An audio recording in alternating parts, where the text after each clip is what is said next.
Amigas, amigos, muy buenas noches. Gracias por estar en Versiones Públicas. Hoy vamos a hablar de un tema absolutamente público, determinante para la vida política de este país, escasamente abordado desde las entrañas de la decisión que se tomó, pero que marcó y ha marcado el rumbo de esta nueva administración, de esta nueva conformación y configuración del poder legislativo, del poder ejecutivo y, de manera secundaria, del poder judicial. Vamos a hablar de un libro que relata justamente la definición de la asignación de diputaciones federales en 2024 en este país y que dio lugar a la sentencia Subrec 3505-2024.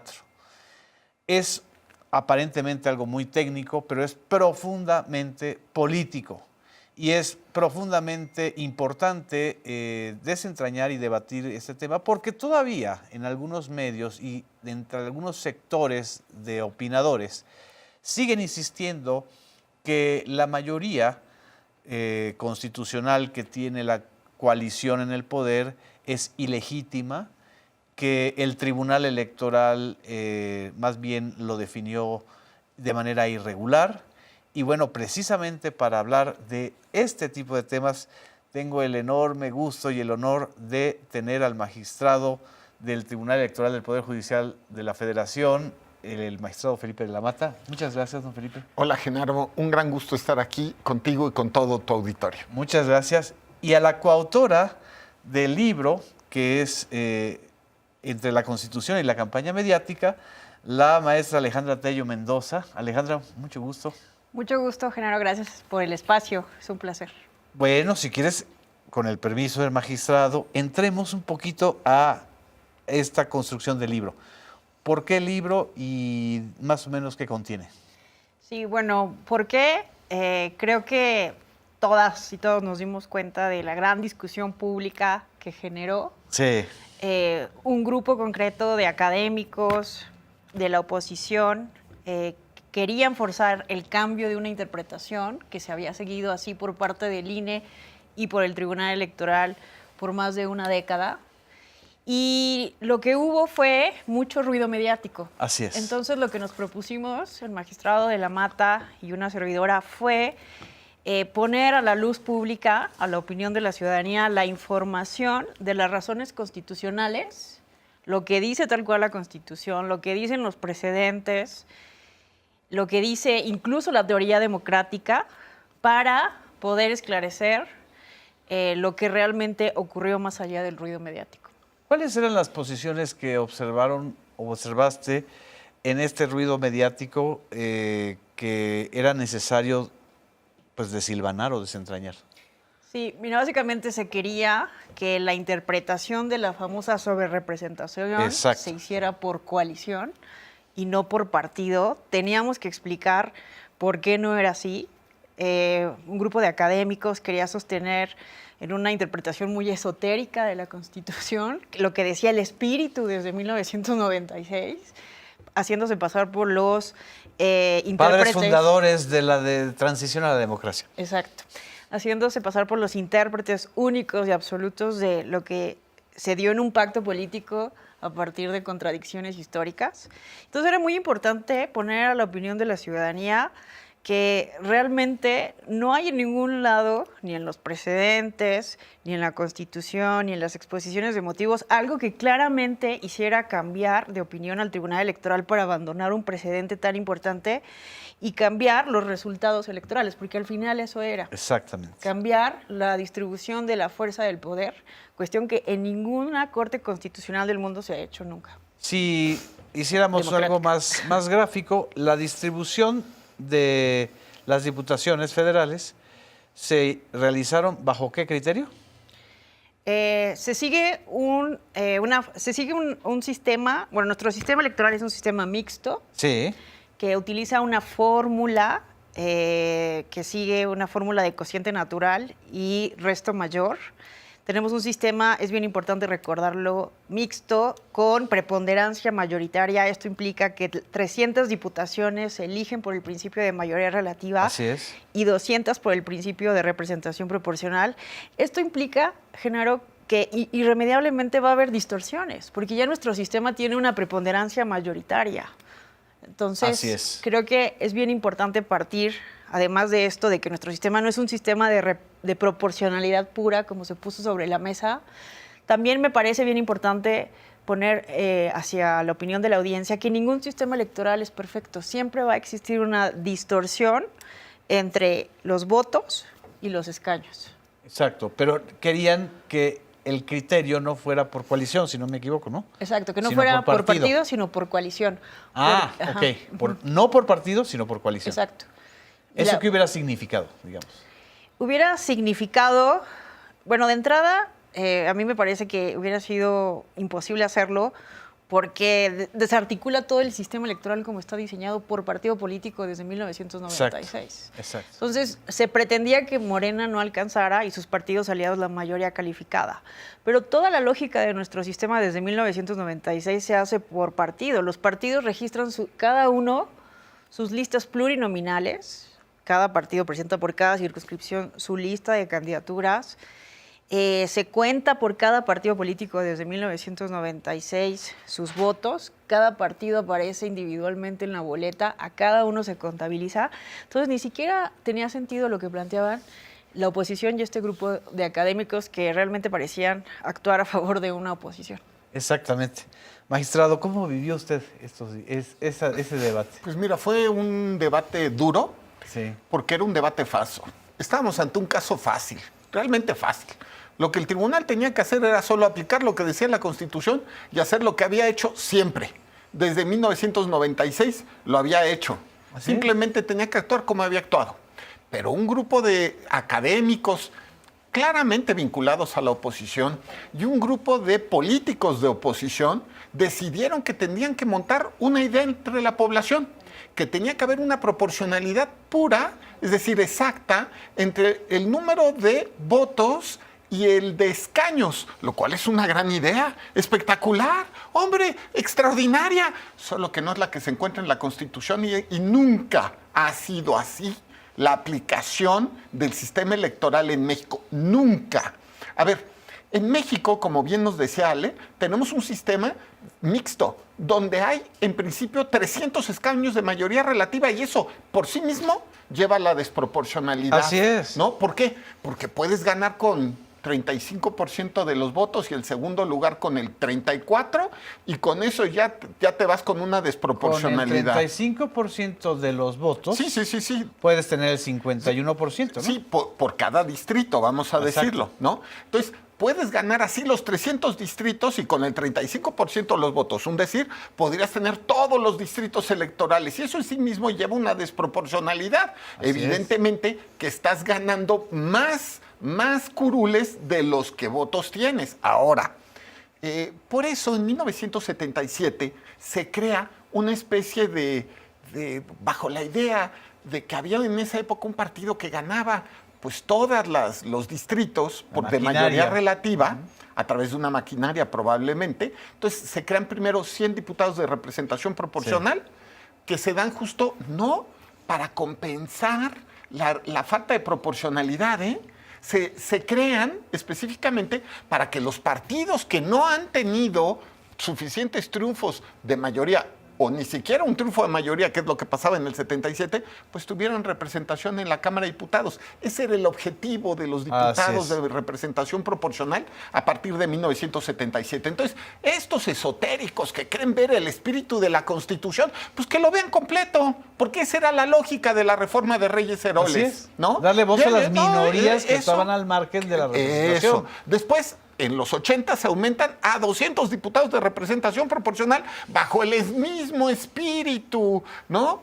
A ver, mira, Genaro, se trató de una campaña mediática con el fin de doblar al tribunal. Que el tribunal, vistos los resultados, cambiara no solo las reglas, sino también sus criterios. Lo digo con todas las letras y con toda la palabra. Lo fácil hubiera sido doblarse, ¿no? Porque era tal la presión que se generó sobre el órgano judicial que eso hubiera sido lo fácil. Lo difícil fue sostenernos, porque era sostener la Constitución, y era sostener los precedentes. Todos los precedentes desde 1996. Y, por ejemplo, yo fui el ponente de esta sentencia del año 2024, pero también fui ponente en 2018 del proyecto de Cámara de Diputados de ese año. De la victoria de Enrique Peña Nieto. En 2018. 2018 es la victoria de Andrés Manuel. Exacto. Ahora, lo que hice en 2018 fue lo mismo que hice en 2024. Exacto. ¿Por qué me estaban exigiendo que yo hiciera algo diferente a lo que yo ya había hecho? ¿Por qué? Pues la respuesta es porque no les gustaron los resultados que la oposición había obtenido y estaban buscando un subterfugio constitucional. Pero que lo digan, hombre, no nos gustan los resultados y queremos que los jueces jueguen como jugador y que cambien los resultados. Pero aquí, no sé si sea especulación, magistrado, pero también había una razón de fondo. Es decir, ¿por qué no hacer en el 2024 lo mismo que se hizo en el 2018 con la tesis, etcétera? Porque no estaba en juego la elección del Poder Judicial. Es decir, porque la mayoría calificada que resultó de esto, de esta sentencia, ya abría la puerta para que por lo menos en la Cámara de Diputados hubiera mayoría para reformar la Constitución. Es decir, el tema era el plan C, ¿no? Había muchos intereses en juego, la historia lo verificará, pero me parece que de alguna manera quienes votaron en 2024 por el gobierno, digamos, por la alianza en el gobierno, pues estaba votando por el plan C. Y quizá los académicos de oposición y los opositores francos al gobierno y el Poder Judicial, que en ese momento era parte de la oposición, hay que decirlo, pues quizá deseaban influir en el Tribunal Electoral, aunque fuera a la mala, ¿para qué? Pues para que no cumplieran la Constitución, para que abandonaran todos los precedentes y para que hicieran lo que ellos querían. Así es. Así de claro, ¿eh? Este libro trata justo de las razones que el tribunal tuvo. Pero, repito, esto era un caso muy fácil. Hay que leer este libro. Los invitamos a leer el libro. El libro se puede descargar en la página del tribunal, en la sección de editorial Tribunal Electoral. Ahí está, se puede descargar de manera gratuita. Los invitamos a leerlo. No me crean. Lean, por favor, la sentencia. Lean los artículos. Lean las razones. Y sobre todo, lean los precedentes. Ahí están también. En este momento, cuando se dio esta discusión, magistrado, hubo muchos intereses, hubo muchas presiones, pero sobre todo hubo muchas presiones, hubo un intento de la propia Suprema Corte de Justicia, de la titular, de la presidenta titular. ¿Fue así o fue nada más una percepción?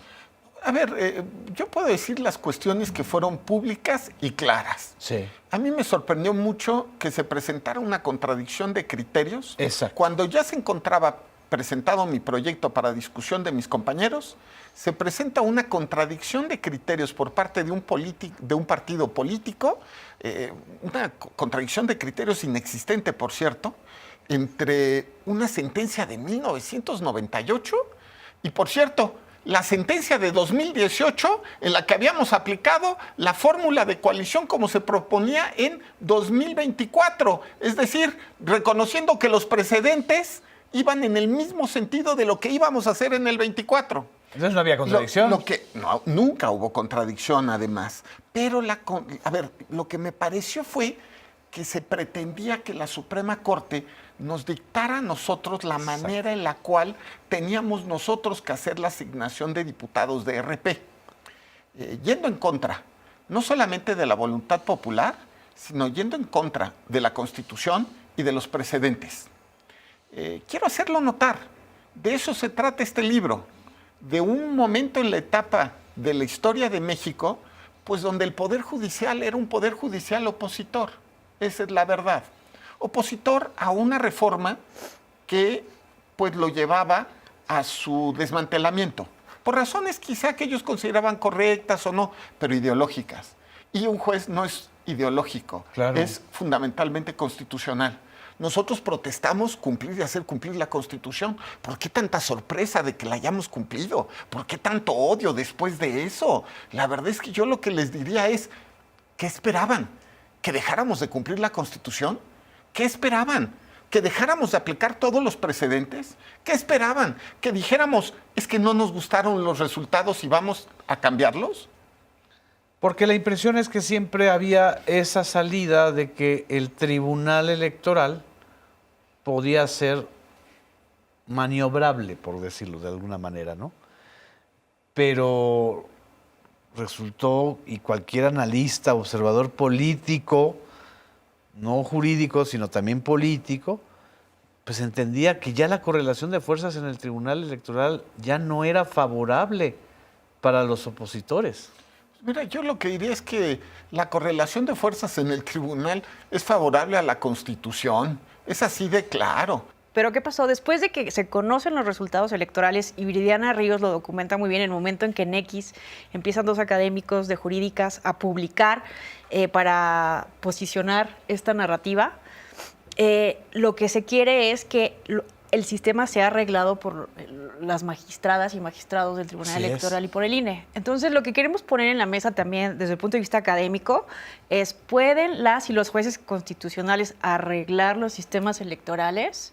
Nos pusimos a revisar lo que dice la Corte Constitucional alemana, porque también ha habido distorsiones incluso en Alemania, que es uno de los sistemas que ha buscado la mayor perfección. Exacto.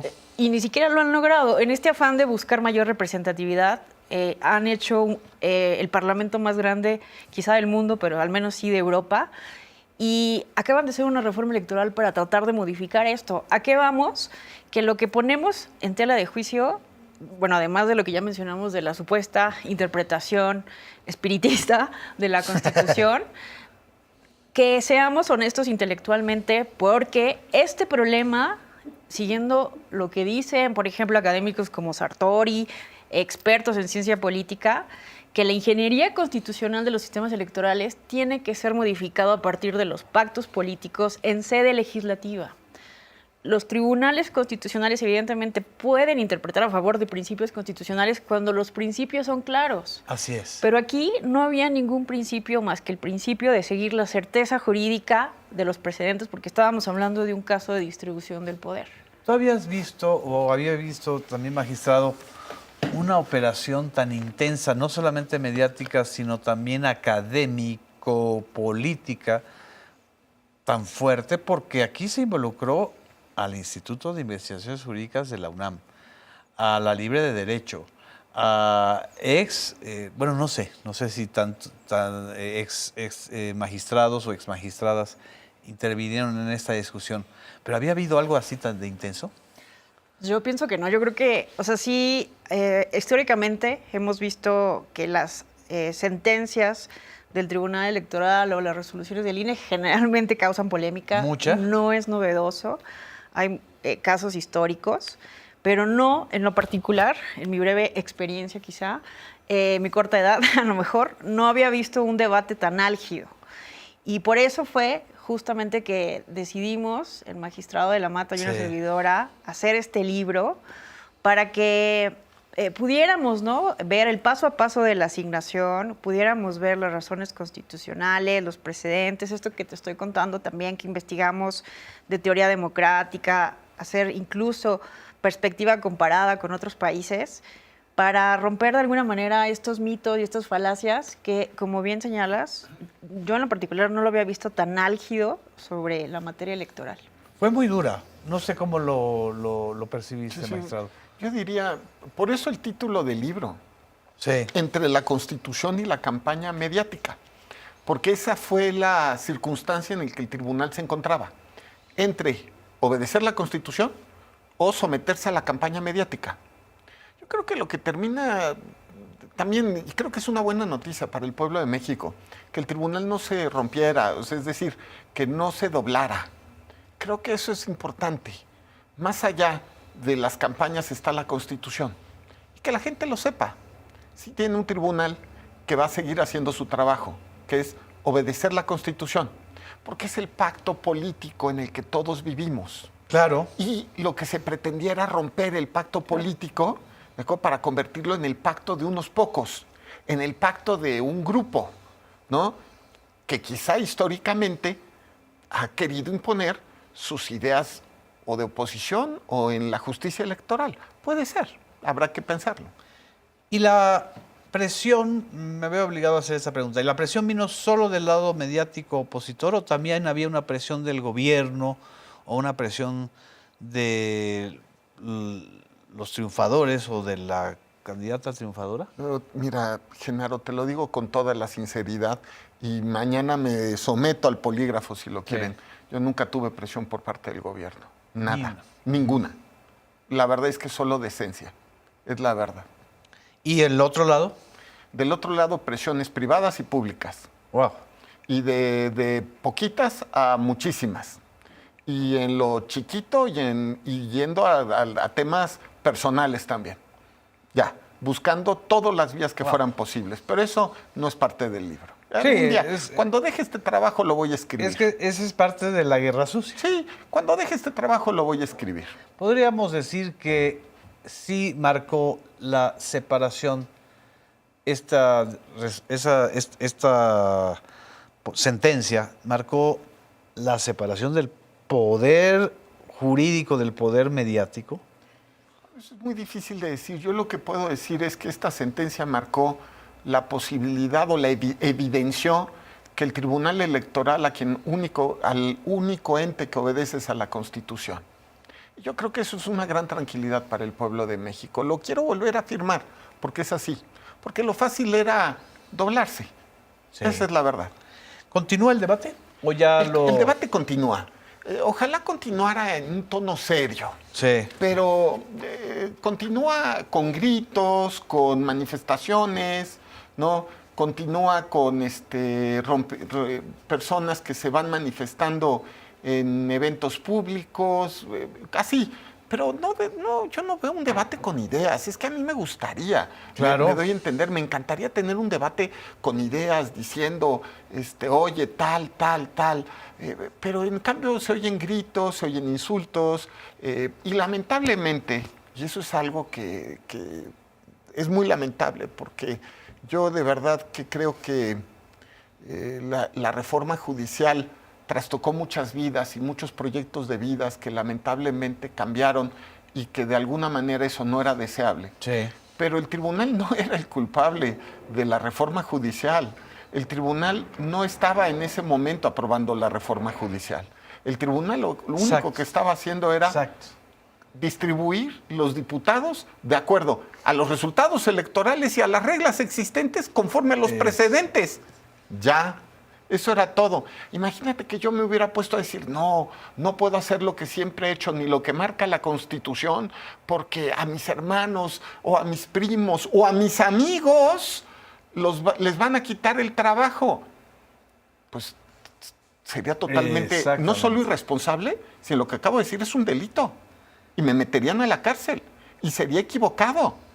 Lo que me parece increíble es que me exijan en ciertos sectores que dado que venía la reforma judicial no tendrías que haber reformado, no tendrías que haber hecho... El espíritu de cuerpo. Exacto, no tendrías que haber hecho lo que hiciste conforme a la Constitución y los precedentes. ¿Por qué?